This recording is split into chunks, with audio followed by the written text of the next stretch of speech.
Pada pertemuan ini, saya akan membahas terkait jenis dari data, ya, jenis, sumber, dan metode metode dari pengumpulan data pada penelitian kuantitatif.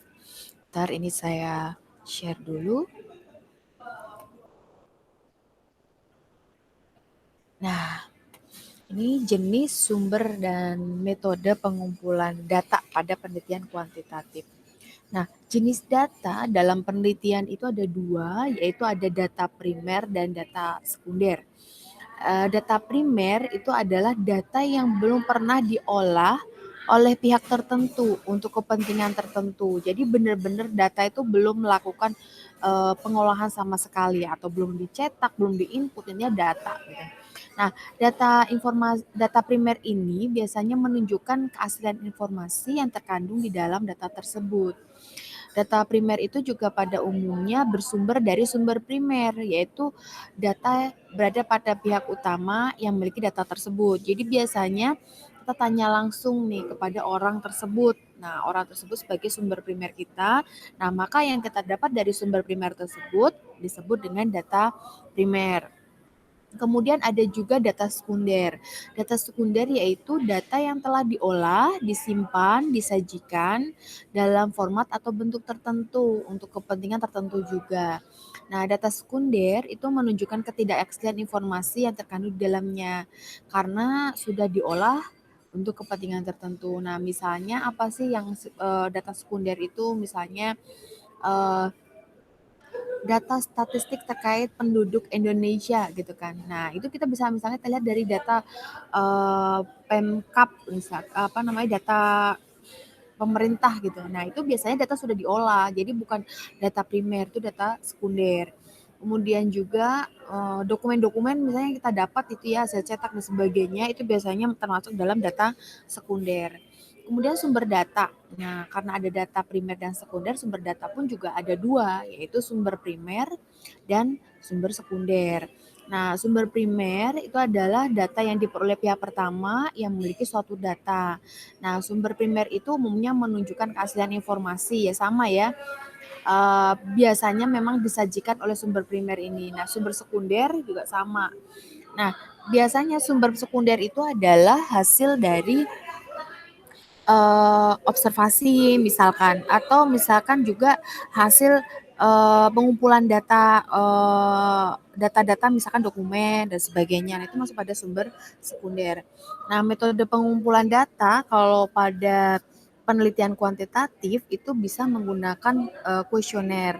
Nah, ini biasanya kita menggunakan sebuah instrumen yang dimana di dalamnya terdapat item-item pertanyaan atau pernyataan dengan format tertentu.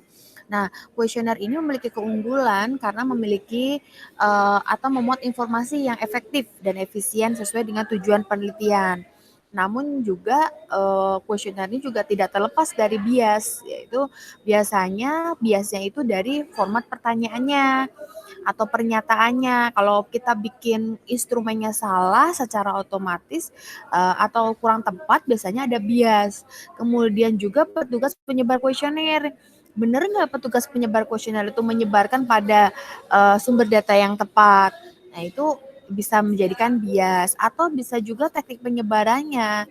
Teknik penyebarannya misalkan hanya tertentu gitu. Nah, itu juga bisa menimbulkan bias sehingga ketika kita mengenerate atau mengeneralisasi sebuah kesimpulan akan mempengaruhi dari hasil penelitian kita. Kemudian juga metode pengumpulan ini ya ada beberapa kekeliruan yang disebabkan bias dalam penyusunan pertanyaan di dalam kuesioner. Nah, ini misalkan ada double barrel question, yaitu ada lebih dari satu pertanyaan dalam satu item pertanyaan. Misalkan, menurut Anda sistem informasi yang Anda gunakan efektif dan efisien? Nah, ini ada dua ya apa namanya ya pertanyaan seharusnya. Kalau efektif ya efektif aja, efisien efisien. Harusnya dua pertanyaan. Ini ditanyakan jadikan satu. Nah, ini menjadi double barrel question. Nah, ini tidak boleh. Kemudian ambiguous question yaitu menggunakan istilah rancu. menurut Anda sistem informasi yang Anda gunakan canggih. Nah, canggih ini kan masih rancu. Canggih yang seperti apa? Nah, ini disebut masuk pada ambiguous question. Kemudian yang ketiga adalah level of wording, yaitu penggunaan bahasa yang tidak sesuai dengan kemampuan responden. Misalkan menurut Anda, standar COVID yang digunakan dalam sistem informasi organisasi Anda sudah memenuhi standar kelayakan. Nah, standar COVID ini kan nggak semua responden tahu. Nah, inilah yang disebut dengan kekeliruan yang disebut dengan level of wording. Kemudian yang selanjutnya yang keempat adalah leading of question, yaitu penyusunan yang mengiring responden ke arah jawaban tertentu. Misalkan Anda setuju bahwa sistem informasi membantu Anda bekerja. Nah, dari awal sudah menggiring. Nah, ini tidak boleh. Kemudian juga ada abstract versus factual question. Nah, pertanyaannya abstrak, versus pertanyaan mengacu pada hal konkret yang spesifik dan memiliki jawaban spesifik. Anda sudah menggunakan sistem informasi di organisasi Anda secara ideal. Nah, ini membingungkan seperti itu. Jadi yang ideal pun masih abstrak gitu kan. Dia dibilang sudah menggunakan. Nah, ini tidak boleh membuat seperti itu. Kemudian nih ada beberapa juga ada sensitif atau threatening question, yaitu pertanyaannya mengandung topik sensitif sehingga cenderung menghasilkan jawaban normatif. Bagaimana pandangan Anda tentang prostitusi online? Nah, nanti kalau pertanyaannya begini, ya kalau dia nggak ngerti dan dia jawab, dikiranya nanti dia ngikut pernah melakukan atau terlibat dalam prostitusi online. Nah, itu nggak boleh. Ini masuk pada sensitive atau threatening question. Kemudian ada pertanyaan tidak lengkap. Misalkan nih salahnya, jika launching dilakukan hari ini, Anda akan mengikutinya. Nah, seharusnya yang benar begini, jika launching aplikasi SI dilakukan hari ini, Anda akan mengikutinya. Jadi jelas, ini lengkap seperti itu. Kemudian ada juga periode waktu yang tidak jelas. Ini salahnya. Ketika migrasi sistem informasi dilakukan, saya tidak terlibat dalam proses tersebut. Nah, seharusnya yang benar, ketika migrasi sistem informasi yang dilakukan 2 bulan yang lalu, saya tidak terlibat dalam proses tersebut. Nah, itu baru jelas. Kemudian aspek yang ditanya tidak spesifik. Nah, salahnya. Setiap hari saya menggunakan sistem informasi akademik dan sistem informasi kepegawaian sebanyak 2 kali. Nah, seharusnya yang benar adalah setiap hari saya menggunakan sistem informasi akademik sebanyak 2 kali. Jadi tidak boleh ada 2 ya. Kemudian ada juga yang selanjutnya adalah pemakaian singkatan atau akronim. Saya menggunakan SIA dalam menyelesaikan pekerjaan. Gak semua orang tahu SIA itu adalah sistem informasi akuntansi. Maka yang benarnya adalah saya menggunakan sistem informasi akuntansi dalam menyelesaikan pekerjaan. Nah, ini adalah contoh-contoh bagaimana kita menyusun sebuah kuesioner ya. Jadi jangan sampai kita menyusun pertanyaan dalam kuesioner tersebut atau pernyataan dalam kuesioner tersebut salah.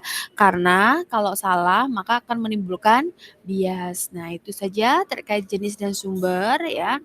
Yang perlu dipahami, sumber yang disebut dengan primer itu adalah informasinya asli belum diolah. Dan misalkan sumber primer berarti sumber yang pertama, bukan menceritakan sesuatu.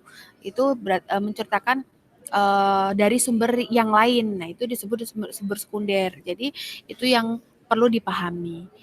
Jadi kalau ada pertanyaan nanti ketika skripsi atau ketika Anda presentasi di skripsi, nanti harus Anda bisa jawab ya. Siapakah sumber primer Anda? Sekundernya siapa? Nah, ini termasuk data primer atau data sekunder. Nah, itu harus bisa dijawab dan juga harus tepat dalam menyusun kuesionernya. Itu saja terkait jenis sumber dan metode pengumpulan data. Semoga dapat dipahami oleh kalian semua. Selanjutnya nanti kita akan bertemu pada slide berikutnya. Terima kasih.